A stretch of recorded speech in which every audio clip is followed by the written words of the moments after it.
So let's start. हमारा सबसे पहला क्वेश्चन है which of the following statements with reference to humus is are correct. It is a dark colored amorphous substance being colloidal in nature. It serves as a reservoir of nutrients. वैसे geography का question है, but let's just answer to this. Select the answer using the code given below. All right. So सबसे पहले आप यहाँ पे pause करिए and answer it by yourself, and then आप वापस play करिए so that we can do it together. Understand it together. Cool. So, before we jump into the option, let's build a conceptual foundation first. What exactly is humus? Humus होता क्या है? Humus basically organic component होता है, ठीक है, soil का. Alright? Soil का organic component होता है जो कि nutrition में help करता है, और it is formed by the decomposition of plants and animal matter by soil microorganism.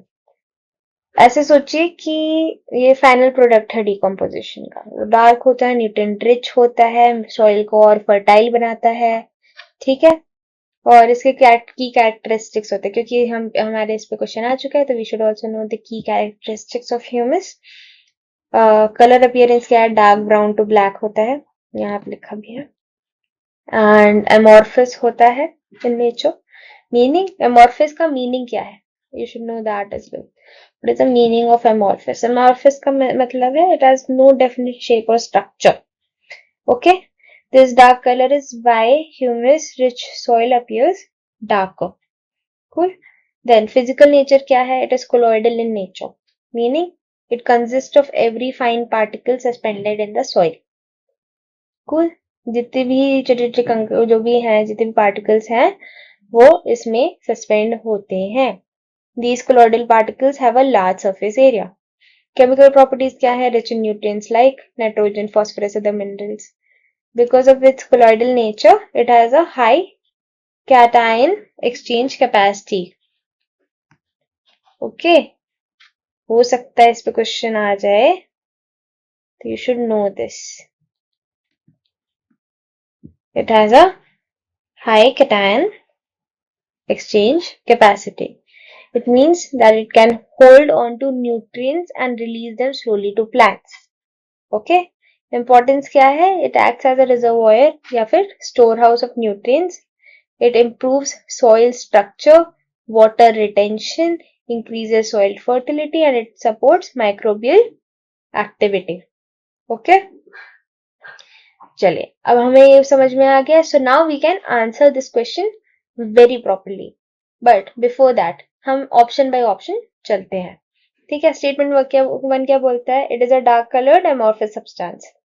ठीक है. डार्क कलर्ड है. क्या ह्यूमस डार्क कलर्ड होता है? Brown to black? यस, होता है.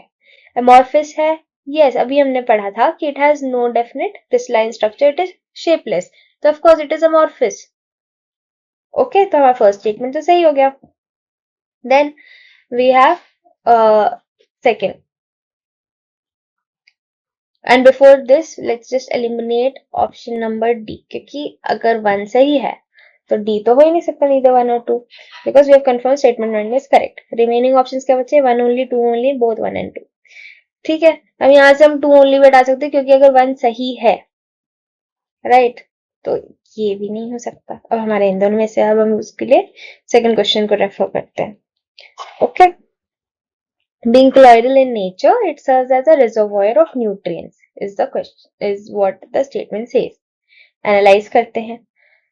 Is humus colloidal in nature? हमने अभी पढ़ा था. Yes, humus particles जो होते हैं वो बहुत फाइन होते हैं और colloidal होते हैं. ठीक है. क्या ये हेल्प करता है to serve as nutrient reservoir? Yes, अभी हमने पढ़ा था. It helps as a nutrient reservoir.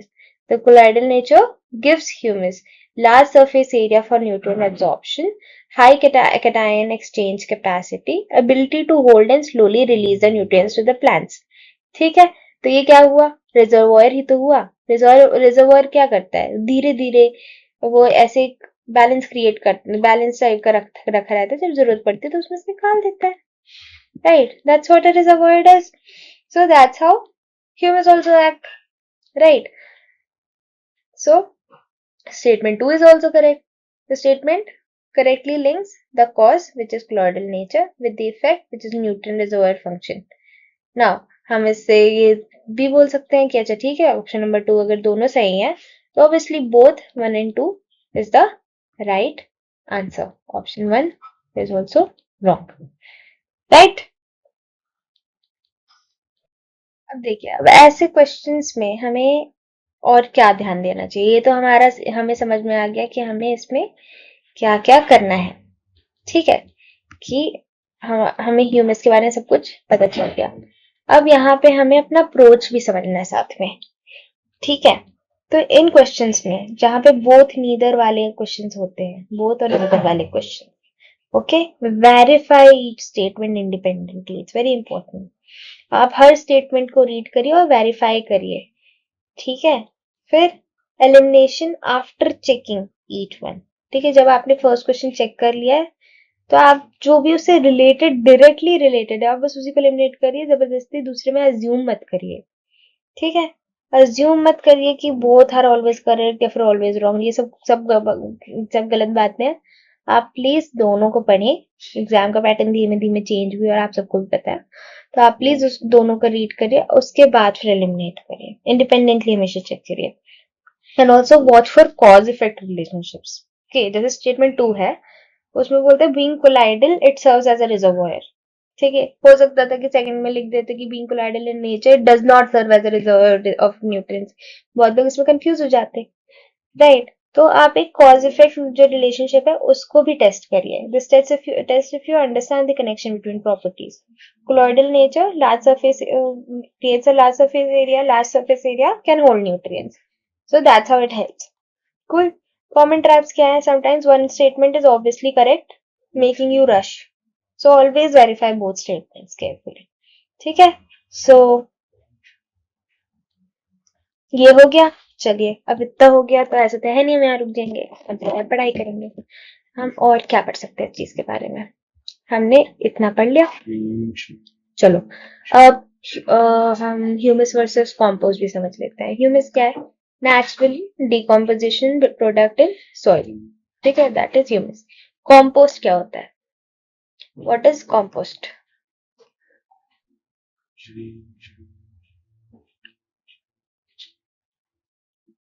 My question is कि क्या कॉम्पोस्ट नेचुरली डिकम्पोज होता है या फिर आर्टिफिशियली प्रिपेयर किया जाता है? The answer is compost is artificially prepared decomposed organic matter. Okay, चलो दूसरा क्वेश्चन है कि what are the factors affecting humus formation? ठीक है, ये भी पूछा जा सकता है. So what are the factors affecting humus formation?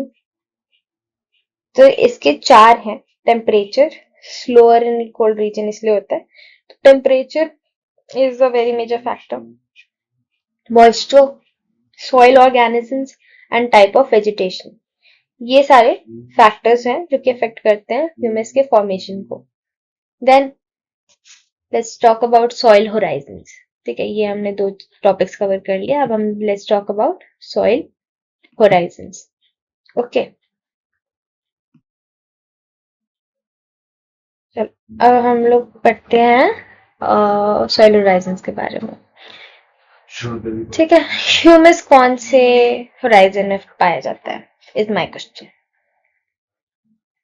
Okay, so the answer is humus is found mainly in the A horizon. Okay, the A horizon, which is the topsoil.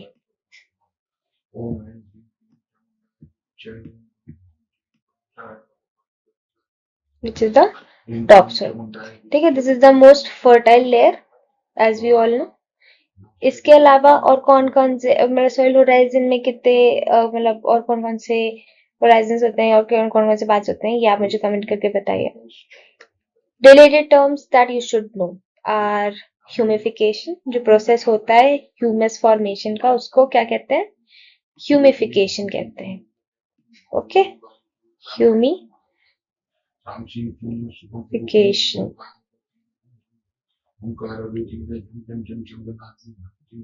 Okay, humification, ये आई नहीं लग रहा है guys, समझ जाना बस, ठीक है। चलो, ह्यूमिफिकेशन ये लिखा हुआ है HUMI, okay. And mineralisation, what is mineralisation? Break down of humus releasing nutrients, okay, is called mineralization. Okay, that is another term that you should know about. To summarize this all, humus is a dark brown, black, amorphous substance. It is colloidal in nature. Colloidal property makes it excellent nutrient reservoir. So both statements are correct. Okay, straightforward factual question है. Basic properties with पूछ रहा है humus की. You can answer it in 30 seconds. ठीक है? इसके ऊपर कोई भी क्वेश्चन हो तो आप नीचे मुझसे कमेंट में पूछ लीजिए. चलिए, now let's move on to the next question. Alright students, moving on to our second question. This is from Environment and Geography, specifically from Biosphere Reserves in India. This is a very important UPSC exam question. It is mostly repeated, recurring question in CDS in India. Alright, so it is important for you. What is the question? Which one among the following biosphere reserves is spread over the 3 states in India? ठीक है. Option A, Dihang Dibang, option B Nilgiris, option C Nokrek या फिर Seshachalam. Please pause यहाँ पे अपनी video and answer it mentally by yourself. Recall it from your previous understanding. Even if you don't know, take a guess. Try to eliminate the question, the options by yourself. Okay, and then let's deep dive into it. Okay, before we go on to the options, let's focus on understanding the question. So first of all, let's just understand what are biosphere reserves. Okay, biosphere reserves are protected areas meant for conservation of biodiversity. ये कौन से उसको programme को follow करता है? Biosphere reserves का जो ये पूरा कॉन्सेप्ट है, that is under UNESCO man and biosphere programme. India में करेंटली कितने बायोस्फीयर रिजर्व्स है, ये आप मुझे कमेंट सेक्शन में बताइए कि इंडिया में करेंटली कितने बायोस्फीयर रिजर्व्स हैं. Alright, and what else can we study? हाँ, तो बायोस्फीयर रिजर्व में कितने जोन्स होते हैं? सो बायोस्फीयर रिजर्व्स में 3 जोन्स होते हैं, लेकिन इसका स्ट्रक्चर होता है. There is the core, okay, there is core, there is buffer zones and there are transition zone. Core zone कौन से हैं? Core zone are strictly protected and there is no human activity, okay, allowed. तो ये होते हैं core zone. यहाँ पे कोई research, education activity, sustainable कुछ भी नहीं होता. ठीक. फिर हमारे आते हैं buffer zones. Buffer zones have limited research, educational activities. और transition zone वो वाले zones हैं, जो वाला area है जहाँ पे human settlement, sustainable activities allowed है. ओके, ये तीनों आपको याद रखने हैं. Then why does this matter? Why does biosphere reserves matter? What is the importance of this question? So it tests your geographical knowledge of protected areas. It is also testing your understanding of interstate conservation efforts. Some biosphere reserves are so large that they span in multiple states. These become very important for exam point of view. Alright, so when the question is asking you about such reserves and some stand out, some biosphere reserves or national parks which are standing out, it's simply because they are exceptional in some case. Alright, now let's analyze the options systematically.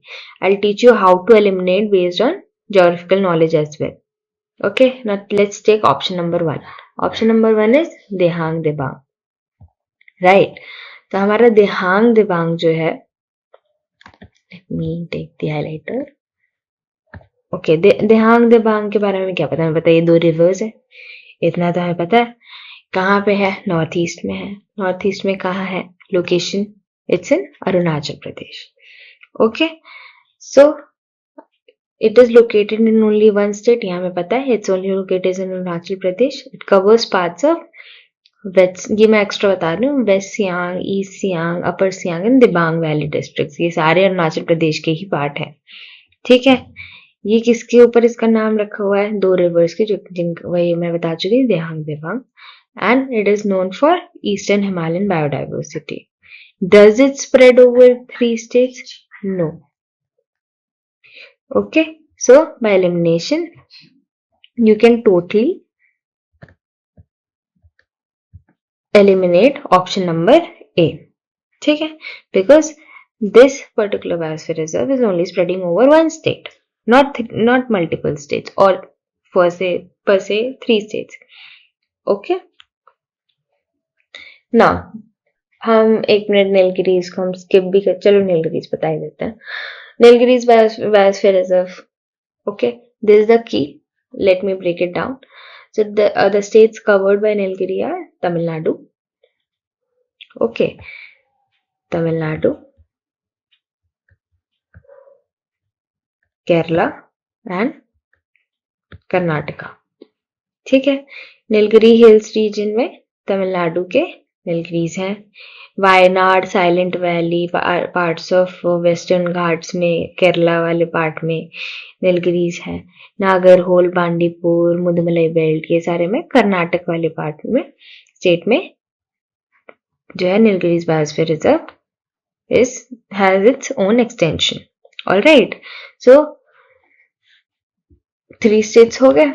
तो वैसे तो answer ये सही हो गया, but we will also go further and check Nokrek and Seshachalam also.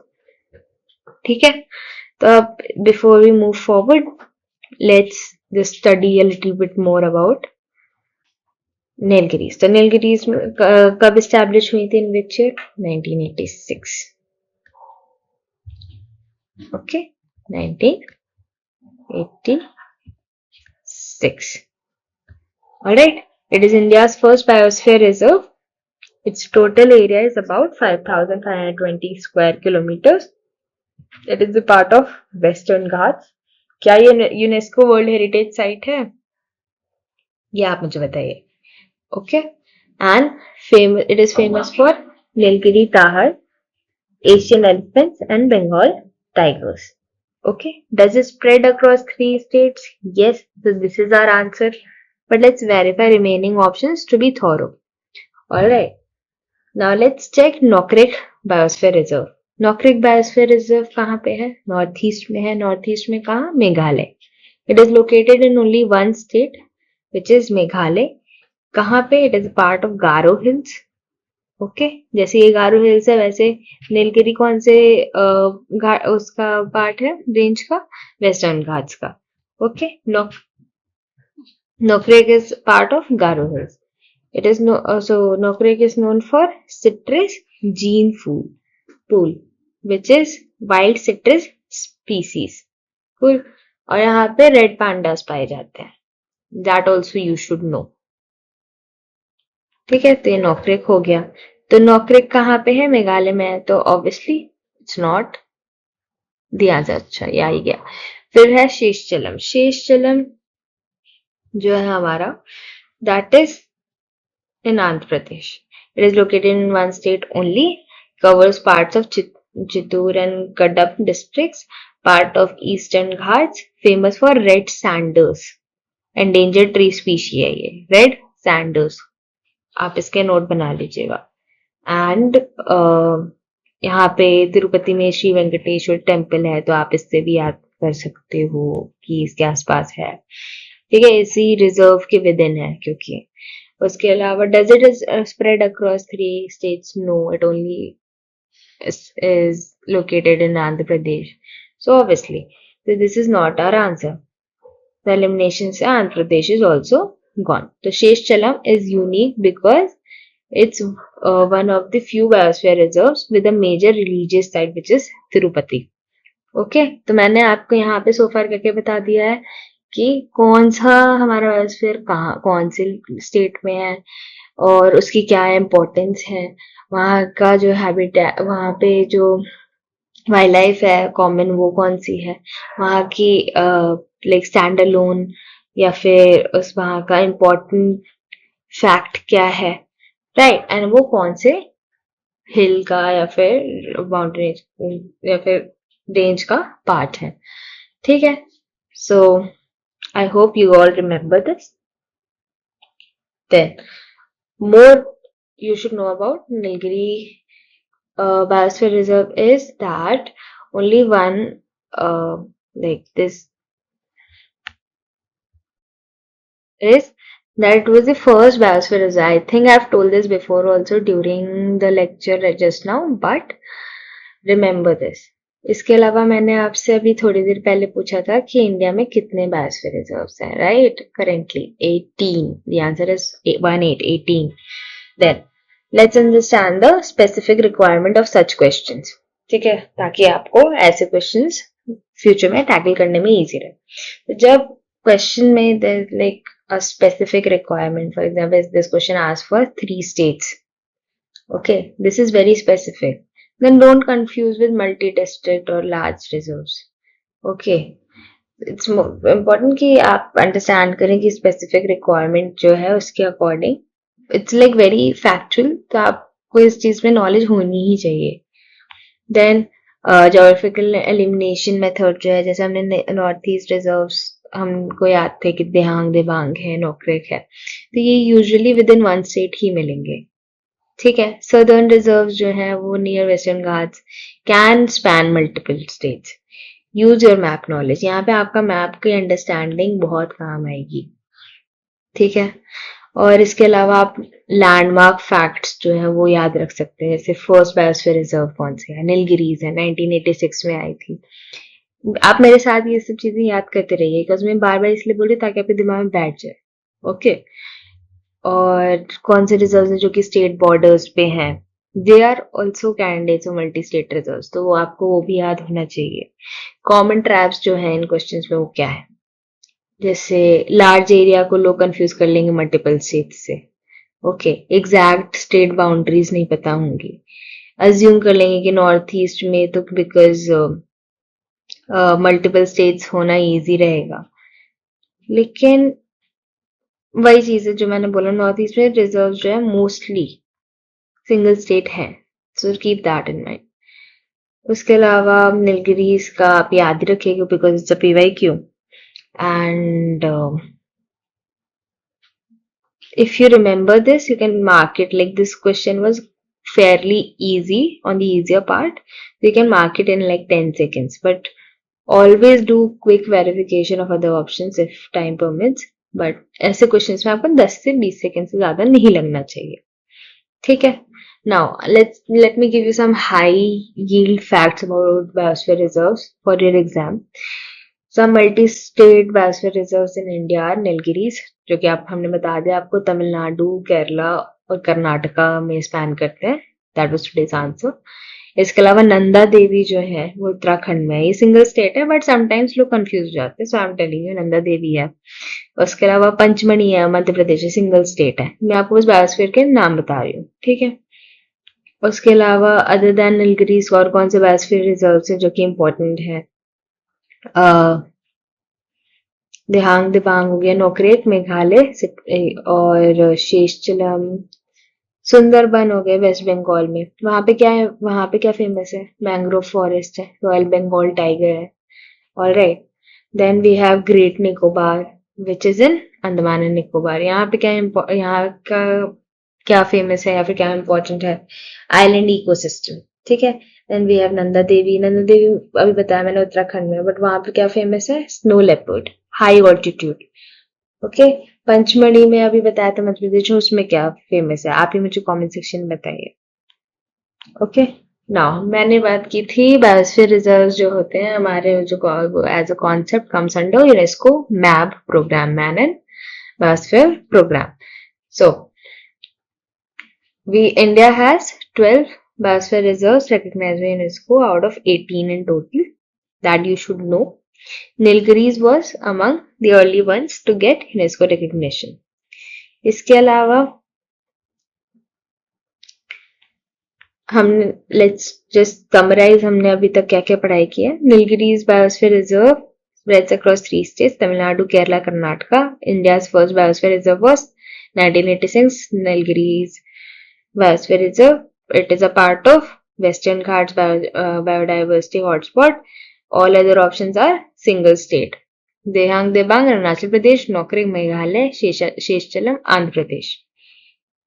Okay, if there's any doubt on this question, just know that map is your best friend. Visualize where these reserves are located. It makes elimination much easier. Okay. And also, if still any question remains, you can comment down in the comment section and I'll let you know. Okay. Chale. Now let's move on to the next question. Wait, let me change the pen first. Okay. इसका आप screenshot ले सकते हैं. I have also put screenshot of special features of biospheres with their states. Okay, so you can also put it here, like take a screenshot. And let's go on question number 3. Now, question number 3 is about world geography, specifically about rivers and capital cities of Europe. Okay, now some of you might be thinking, why is world geography in CDS NDA? Just remember, UPSC tests you overall geographical awareness. World geography questions do appear regularly. तो हम इसको पहले tackle कर लेते हैं. ये मुझे थोड़ा क्वेश्चन इंटरेस्टिंग भी लगा था. And also just because I've not mentioned it anywhere so far, these are all 2025 के questions. Okay, how we will be going about it is, first we'll solve 2025 के questions, then we'll go back 24, 23, 22, 21 till 20. Okay, time मिला तो 19 में कर लेंगे. चलिए. So, let me read out the question carefully. Question number 3 is, River Danube does not flow through which one of the following capital cities in Europe? Okay, Belgrade, Budapest, Prague, or Vienna. So please focus on the question and the not in the question. Okay, and here this is where you pause your video and answer it yourself, and then we'll attempt the question together and understand how to approach a question. चलिए, question पहले answer देने से पहले हम अपनी understanding बना लेते हैं रिवर दानुबे के बारे में. आई एम अज्यूमिंग यहाँ पे किसी को नहीं पता है इसके बारे में. मैं उसी लेवल पे कॉन्सेप्चुअल क्लैरिटी दे रही हूँ. आई नो अभी आप लोग को थोड़ा स्लो लग सकता है कि अच्छा ठीक है कम क्वेश्चंस हैं, but while solving one question we are covering a lot of territory. Okay, a lot of syllabus together. So don't mind कि हमारे questions कितने हो रहे हैं, mind कि कितना ज़्यादा cover हो रहा है. Okay, so जैसे जैसे हम आगे बढ़ेंगे तो क्या होगा कि हमारे questions भी बढ़ जाएंगे क्योंकि हमने काफी सारा conceptual clarity पहले ही questions में ले लिया होगा, and then because of regular repetition, our understanding will be so thorough, this won't be needed. Okay, so initially I'll go on this space itself, but if you think ki haan, this is not needed, or maybe a little bit more speed would help, then let me know. Okay, so yeah, I hope you have answered the question अपने तरफ से. अब हम लोग अपनी understanding बनाते हैं पहले रिवर दानबे के बारे में. So, what is River Danube? It is the second longest river in Europe. Okay, after the first longest कौन सी है? Volga. Okay, first longest is Volga. Length क्या है? Approximately 2,850 kilometers. It flows through 10 countries, more than any other in the world. Okay, direction क्या है? Generally flows from west to east, Black Forest to Black Sea. Course of river Danube क्या है, origin कहाँ से होती है, black forest mountains है जो कि जर्मनी में है, वहां से शुरू होती है. It flows from Germany to Austria, then Slovakia, then Hungary, Croatia, Serbia, Romania, Bulgaria, Moldova and Ukraine. ठीक है. क्या ये पूछ सकते हैं? बिल्कुल पूछ सकते हैं. अभी हम हमसे अगर कैपिटल पूछ सकते हैं तो हमसे कंट्री भी पूछ सकते हैं, right. Then where does it terminates? It terminates in the Black Sea. ठीक है. Why is Danube important? Major जो मेजर वाटरवे है for trade and transport in Europe. It connects multiple European nations and several capital cities are located on its bank. इसके अलावा cultural historical significance भी है इसका. Okay, that's why river Danube is so important. Questions on Danube usually test which capital lie on it. So you need to just remember the major capitals through which it flows.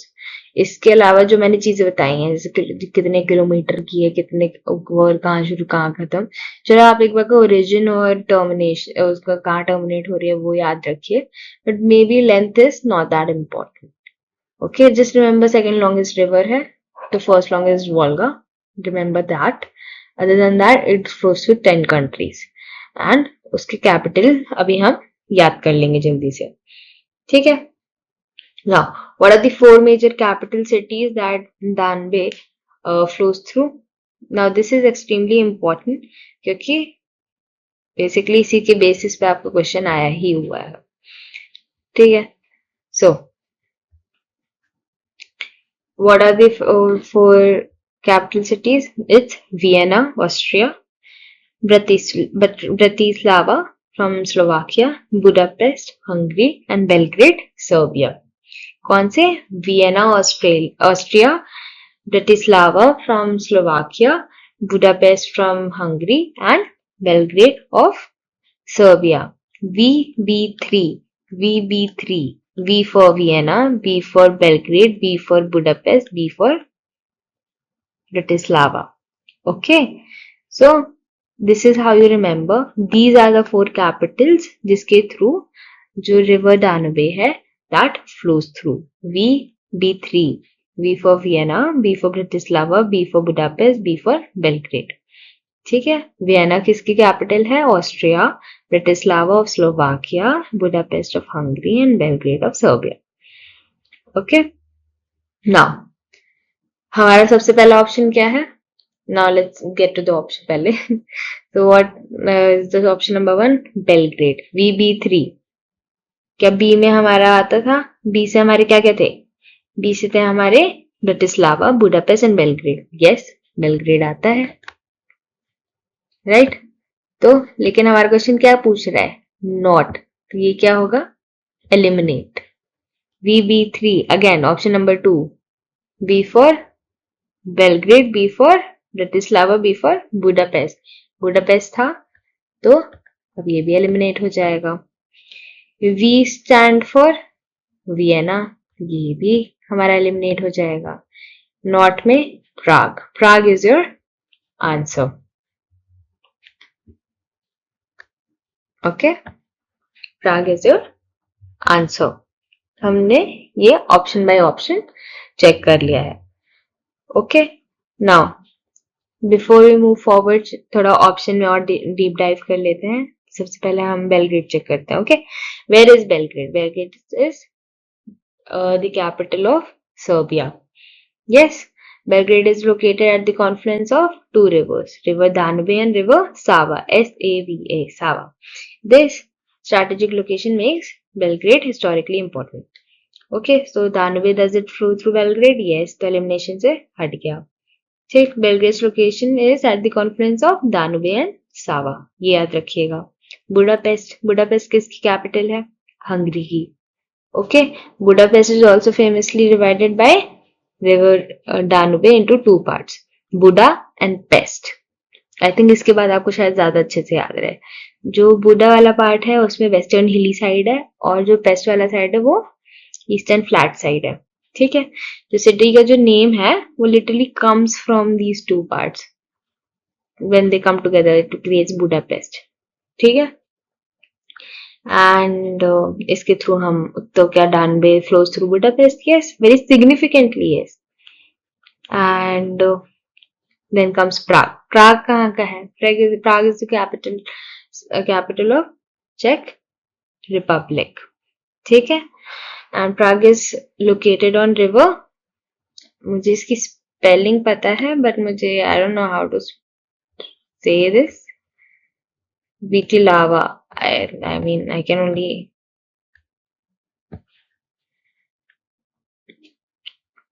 be. Wait, let me just.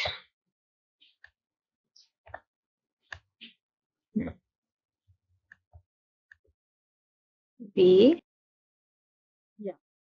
Sorry वहां पे मेरा hang कर गया था laptop. So moving forward. हाँ, तो हमने यहाँ पे अपना वो क्लियर कर लिया है answer. And I've also provided with the major European rivers and capitals. Okay. And what was I telling you about? Yes, I was telling you about Prague. Right. So Prague goes through is located on river Vltava, not Danube, and river, I'll just say Vltava, okay. Vltava is actually a tributary or a smaller river that joins of river Elbe. Okay, the river Elbe flows through North Sea, not connected to Danube's route. Therefore, this is something that you should know क्योंकि ये option में है. Alright. और geographical position क्या है प्राग की? It is in Central Europe, northwest of Danube Basin, and Czech Republic is landlocked but not on Danube route. So obviously it is not, Danube river does not flow through Prague. Okay.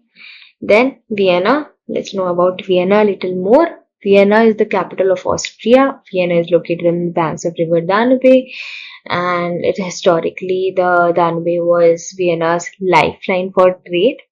और इस eastern part है जो city की Vienna की उसके through Danube जो है वो फ्लो करती है. Okay, it is actually one of the first major city capitals that the Danube encounters as it flows from Germany to then Austria, then Slovakia, then Hungary, then Serbia, and so on. Okay. चलिए. So moving forward. Now I'll just tell you some exam strategy and approach again. So here's your strategic approach for world geography river questions. So पहला चीज ये है कि identify the question type. This is a negative question, like which means it is asking the not part. It emphasizes on the not. Okay, does not flow. So that is a trap. Don't rush क्योंकि this will lead to unnecessary negative marking. Okay, always underline या फिर circle the not or except or incorrect in the question. Okay, that will help you to locate and not make mistakes. ठीक. Second, know the major rivers and their capitals. जैसे दानबे का we know कि हाँ Vienna, Bratislava, Budapest, Belgrade. ठीक है, जैसे मैं आपको जैसे राइन रिवर है उसमें कोई कैपिटल है ही नहीं बट मेजर जर्मन सिटीज है तो आप उसको याद रखना चाहिए. थेम्स रिवर जो है यूके यूनाइटेड किंगडम की वो कौन किस कैपिटल के थ्रू जाती है? लंदन के थ्रू जाती है. राइट. सीएन किसके थ्रू? सीएन रिवर जो है फ्रांस की, द फ्रेंच रिवर, वो किसके थ्रू जाती है? पेरिस. राइट. वैसे इटली की एक टाइबर रिवर है, TIBER, तो वो रोम के थ्रू जाती है. तो you should remember all these are very important rivers. ठीक. while I'm saying this you can make notes of it. And elimination technique कैसे यूज करनी है? If you know any three capitals where Danube flows, okay, eliminate them. First तो यही है. Second, मैंने आपको जो तरीका बताया VB3 उससे आप पहले तो याद ही रख लो, बट उसके बाद आप इजिली एलिमिनेट कर पाओगे. And if you know only Budapest, let's say कि आपको पता है बुडापेस्ट दानुबे फ्लो करती है, यू कुड एलिमिनेट इट. ठीक है. गेस बाकी रिमेनिंग 3 में करिए. फिर कॉमन स्टूडेंट मिस्टेक्स ये हो सकती हैं कि प्राग को बुडापेस्ट से कंफ्यूज कर जाए, क्योंकि दोनों ही सेंट्रल यूरोपियन कैपिटल्स है। But not reading the not, ये भी हो सकता है कि कुछ लोग नॉट ना रीड करें, या फिर mixing of eastern European geography. तो ये सब कैसे ठीक होगा?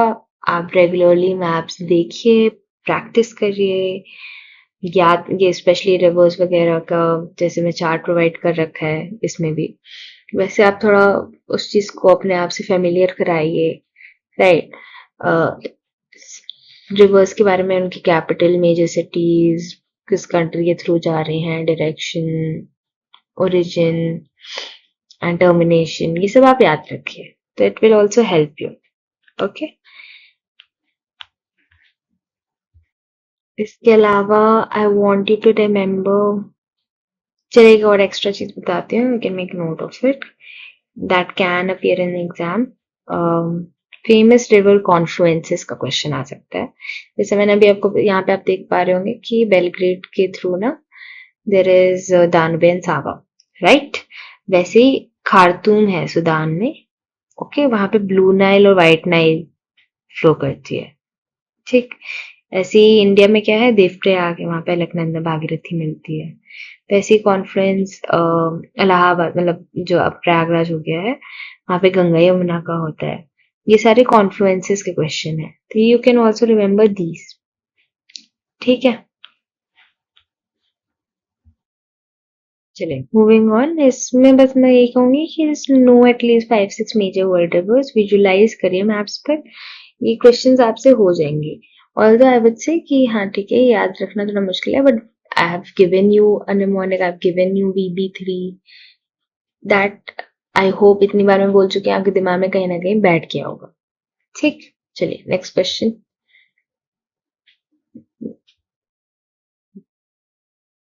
चलिए यहाँ पे आप पॉज कर लीजिएगा, क्वेश्चन खुद से रीड करके एक बार सॉल्व करने की कोशिश करिए। But let's go, question number 4। This is a fascinating question from World Geography and Culture, specifically from Easter Island, okay, जो कि एक यूनेस्को वर्ल्ड हेरिटेज साइट है। इसमें हम लोग देखते हैं कि क्या पूछ रहा है। Which of the following statements with reference to Easter Island, a UNESCO World Heritage Site, are correct? It is a first statement कह रहा है it is a part of Polynesian group of islands, and second statement कह रहा है it is a territory of South American nation Chile. Okay, then we have option. Before we analyze the statements, हम पहले एक comprehensive understanding बना लेते हैं Easter islands की, and then we will move forward. ठीक है, what is Easter Islands, right? What are Easter Islands? Local name is Rapa Nui in Polynesian language. ठीक है, इसका स्पेनिश नेम भी है, आप इसको याद कर सकते हो। आई वोंट से, मतलब Rapa Nui is something that you should remember. Isla आइला दे पास्कुआ नहीं पूछा जाएगा, okay, but you should know, it's like एक बार जिस आपके आंखों के सामने से निकल जाए वाली चीज, ठीक है। English name is Easter island, okay. Named, it was named by the Dutch explorer who arrived on Easter Sunday in 1722. Location क्या है, South East Pacific Ocean. It is famous for giant stone statues called Moai, around 900 of them. Okay, and UNESCO status इसको provide किया गया था 1995 में, World Heritage Site है, ठीक है। Why is Easter Island famous? Easter island चार चीजों की वजह से फेमस है। एक है मोआई स्टैचूज की वजह से, दूसरा है रिमोट लोकेशन की वजह से, थर्ड है आर्कोलॉजिकल सिग्निफिकेंस की वजह से, और चौथा है इकोलॉजिकल हिस्ट्री की वजह से। इसकी ज्योग्राफिकल पोजीशन मैं ऑलरेडी बता चुकी हूँ, it is located in Pacific ocean, it is about 3500 kilometres west of Chile's coast. ना ये सुनिएगा, it is 3500 kilometres west of Chile's coast, about 2000 kilometers east of Pitcairn Islands, and extremely remote and isolated. So now let's analyze the statements. All right. So let's break this down step by step. What is Polynesia? पहले तो हम ये समझते हैं what is Polynesia. हम बोल रहे हैं जो first statement, it is a part of Polynesian group of islands. Right. What is Polynesia? Polynesia is a sub-region of Oceania in the Pacific Ocean. क्या है? पोलिनेशियन एक सब रीजन है ओशियानिया का, जिसमें हमारा ऑस्ट्रेलिया और वहां के जितने भी आइलैंड्स हैं, पापा न्यू गिनी वगैरह वगैरह आते हैं, ये वहां पे एक सब रीजन है पैसिफिक ओशन में। ठीक, क्या नेम मीन करते हैं ये इम्पोर्टेंट नहीं है। पॉली हमें पता है, पॉली मीन्स मेनी नेसोगल आइलैंड, ठीक है, ये इम्पोर्टेंट नहीं है।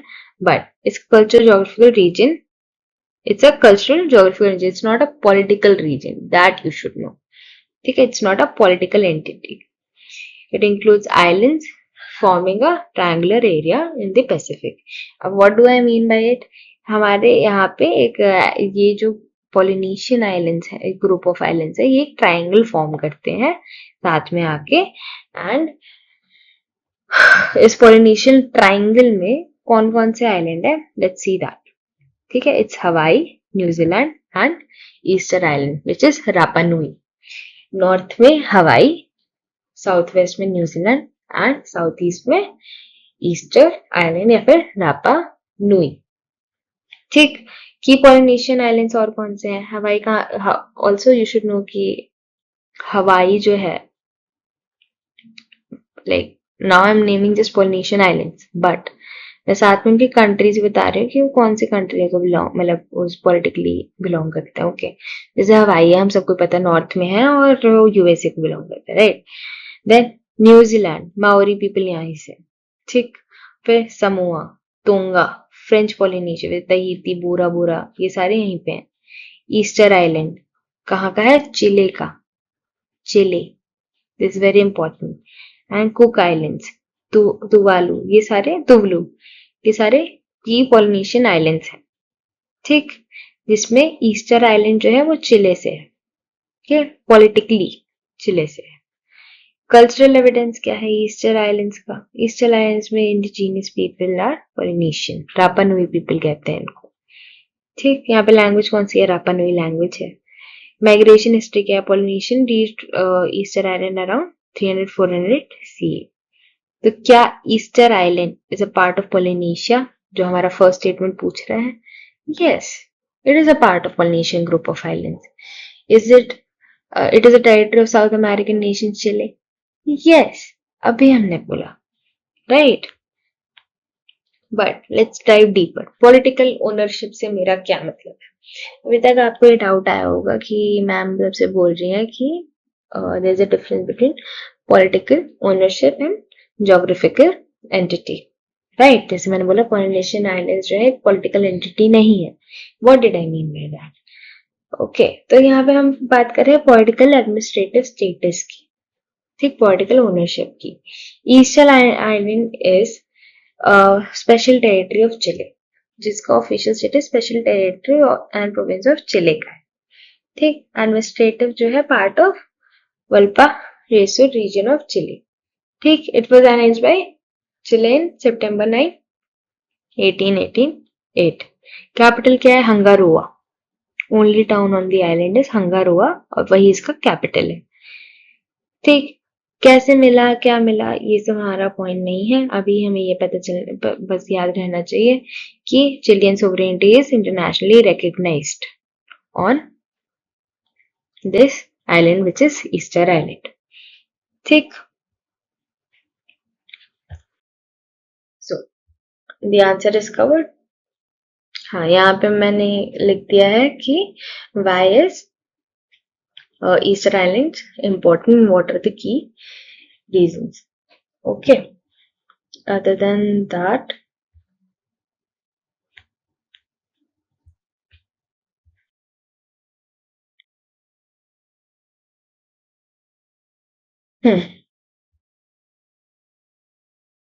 let me take you through some high-yielding facts. Okay, let's know about Maoist statues. Around 900 statues हैं ये, ठीक, and average height इनकी 4 meters है, some up to 10 meters even, and average weight 14 tons है. This is all not important, ठीक है, but what is important is 900 statues है. However, the transported is still debated, and material is volcanic rock. Okay, and ecological history क्या है कि it once had dense farm forest, अब फिर deforestation हो गया ह्यूमन एक्टिविटी से, ठीक है। फिर it led to ecological collapse, loss of tree, soil erosion, ये सब कुछ होने लग गया, तो पॉपुलेशन डिक्लाइन हो गई। पहले 15,000 थे अराउंड, फिर अब अराउंड 2,000 है। तो ये एक बहुत ही मतलब क्लासिक केस है of environmental degradation, sustainable resource use का एक एग्जाम्पल है। ठीक है, often cited in environmental studies as a warning. ठीक है, करंट डेमोग्राफिक्स क्या है? अराउंड 7,700 की पॉपुलेशन है, mix of Rapa Nui people and Chilean settlers. It's major, मतलब इसकी मेजर इकोनॉमी टूरिज्म लेड है। ठीक, लैंग्वेजेस बताई चुकी, स्पेनिश और रापा नुई है। इसके अलावा Pacific island political divisions, you should know that there are 3 main regions, Melanesia, Micronesia and Polynesia. ठीक है, Melanesia means black islands, Fiji, Papua New Guinea, Solomon Islands, ये सारे मेलेनेशिया हैं। Then Micronesia meaning small islands. ठीक, ये हैं जैसे Palau, Marsh island, Kiribati. Polynesia में हवाई, न्यूजीलैंड, समोअन, ईस्टर आइलैंड। जैसे आज क्वेश्चन आया है पोलिनेशिया पे, ऐसे कल माइक्रोनेशिया पे आ सकता है, मेलेनेशिया पे आ सकता है। That's why you can just take a screenshot and remember these. Okay, so इसके अलावा you can also remember some other. अच्छा, ये आगे ही आ गया, कोई बात नहीं है, बट मैं आपको साथ इसी पे बता देती हूँ। इसके अलावा और कौन कौन से ज्योग्राफिकल वर्सेस पॉलिटिकल आइडेंटिटी के बेसिस पे आप कौन से टेरिटरीज याद रख सकते हैं? ईस्टर आइलैंड हो गया, जिसपे ज्योग्राफिकल रीजन जो है वो पोलिनेशिया या फिर ओशियानिया का है, but political ownership Chile South America का है, राइट? वैसे हवाई पोलिनेशिया में है, बट यूएसए की पॉलिटिकल ओनरशिप है। फ्रेंच पोलिनेशिया में है, बट फ्रांस की ओनरशिप है। ग्रीनलैंड है नॉर्थ अमेरिका ज्योग्राफिकल रीजन है, but Denmark which is in Europe, उसका पॉलिटिकल ओनरशिप है। ठीक, फाकलैंड आइलैंड्स जो है वो साउथ अटलांटिक में ज्योग्राफिकली लोकेटेड है, बट यूके उसका पॉलिटिकल ओनरशिप रखता है। However it is claimed by Argentina as well. Okay, Andaman and Nicobar South East Asia region में आते हैं, but it is Indian political ownership on it. Okay, so you can remember this. इसके अलावा पीछे हमने एक ईस्टर रापा नाम से भी रखा हुआ था, but it's not that necessary. I think बहुत comprehensively we have covered and you will remember this. कुछ भी डाउट हो तो प्लीज कमेंट सेक्शन में आप डाल दीजिएगा। ठीक है, now let's go on to next question. Which one among the following is home to the endangered mountain gorillas in Africa? Okay, so this is from Environment, Biodiversity and African Geography. Okay, specifically from mountain gorillas. Thick. It is so mountain gorillas are one of the most world's endangered species. Their habitat conservation are very commonly asked in UPSC-based exams and competitive exams. Thick. Before analyzing the options, let's understand mountain gorillas. What are mountain gorillas? Scientific name is Gorilla berenji. Okay, it is endangered and previously critically endangered. In fact, current population is at 1,000 individuals as of recent estimates, and habitat जो है इनका high altitude forest in Central and East Africa. Altitude range क्या है? Altitude range is from 2,200 to 4,300 kilometers above sea levels. ठीक है, physical characteristics क्या है क्या कहते हैं माउंटेन गोरिल्लास के, सॉरी इस जगह के? Larger and have longer darker hair than lowland gorillas. इनके थिक फर होता है, it helps them to survive what cold mountain climates. तो I am giving you a cue basically, ठीक है। And they live in family groups led by, जो कि mostly होता है गोरिल्लास में, by a silverback which is a dominant male. Why are they endangered? Deforestation, agriculture, immigration and poaching की वजह से civil conflicts, diseases, small population. ठीक है, this is a conservation success story though, one of the few conservation success stories in fact. तो slowly increase हो रही है क्योंकि इनकी जो population है वो. Okay, now the key question is where do they live? Right. Now, mountain gorillas are found in two main regions in Africa only. First is Virunga Massif, which is Virunga Mountains. ठीक, जो कि 3 countries में expanded है, मतलब cover करता है, Rwanda, Uganda and DRC, which is Democratic Republic of Congo. About 480 gorillas live here, and it includes several volcanic mountains. Okay. Then second is Bawindi impenetrable forest. It is located in Uganda. यहाँ पे 460 gorillas रहते हैं. Dense rainforest region है ये. So the question asked about the options given and among them. Right? Virunga Mountains is correct habitat. Let's verify this by checking all options. ठीक, अब हम option wise जाएंगे. अब हमने समझ लिया कि इसमें क्या क्या है और हमने सारी वो समझ ली कि माउंटेन गोरिल्लाज है क्या, उनका हैबिटेट क्या है, वो क्यों एंडेंजर्ड है, या फिर उनकी सक्सेस स्टोरी क्या है सो फार, या फिर इम्पैक्ट क्या है. Now let's go option by option. Option number 1 is mount Kenya. Location क्या है? केन्या. की फैक्ट्स क्या है? 5,199 meters है, second highest mountain in Africa है after Kilimanjaro, and volcanic type है इसका, एल्पाइन इकोसिस्टम है with glaciers at peak, and wildlife इसमें कौन कौन से हैं? अफ्रीकन एलिफेंट्स है, बुफेलो है, वेरियस एंटलोप्स हैं. तो क्या यहाँ पे माउंटेन गोरिल्लास है वाइल्ड लाइफ में? नो. सो केन्या यहाँ पे हम एलिमिनेट कर देंगे. राइट, केन्या हमारा एलिमिनेट हो गया. Okay. Now, option number 2 is Mount Kilimanjaro. कहाँ पर है? तंजानिया में है, नियर केन्या बॉर्डर. हाइट इसकी 5,095 है, highest mountain in Africa. It is a dormant stratovolcano. Okay. Famous for snow capped peak near the equator. Ecosystem में क्या है? 5 डिस्टिंक्ट क्लाइमेट जोन्स है from base to summit. Base to summit का मतलब है जमीन से लेके ऊपर तक, पीक तक. ठीक.